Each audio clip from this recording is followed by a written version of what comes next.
Bulu Prison Massacre. The Bulu Prison Massacre was an incident that took place in Bulu Prison, Semarang, Central Java, occurring late in World War II, in which over 100 Japanese POWs were killed by Indonesian forces. Background: in 1942, the Japanese invaded the Dutch East Indies, occupying it for the next 3.5 years.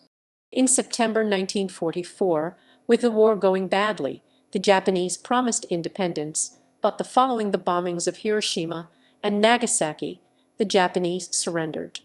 Under the terms of the surrender, the Japanese forces still in the archipelago were responsible for maintaining order prior to the arrival of Allied forces under British Admiral Earl Louis Mountbatten, the Supreme Allied Commander, Southeast Asia Command. 2 days after the surrender, on 17 August 1945, Indonesian nationalist leader Sukarno proclaimed independence for Indonesia.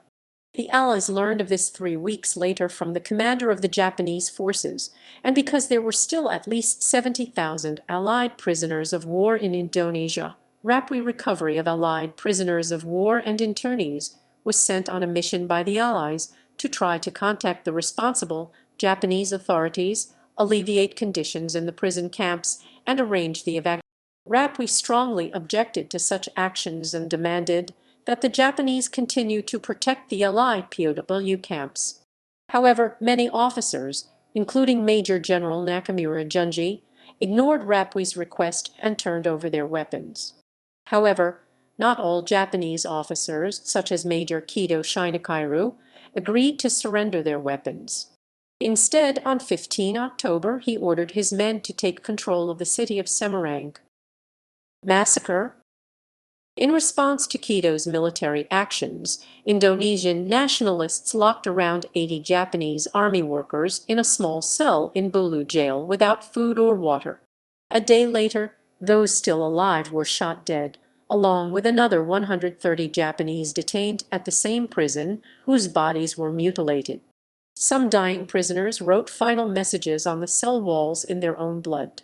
When the Japanese forces reached and took control of the prison and discovered the massacre, they were infuriated and began to kill Indonesians in revenge. They were joined in this by Japanese civilians, who were given weapons seized from the Indonesians.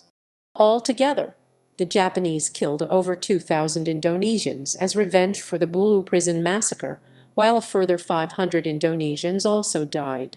The killing stopped when British Gurkha troops arrived on 19 October, and after an initial misunderstanding and exchange of fire, the Japanese agreed to cooperate with them.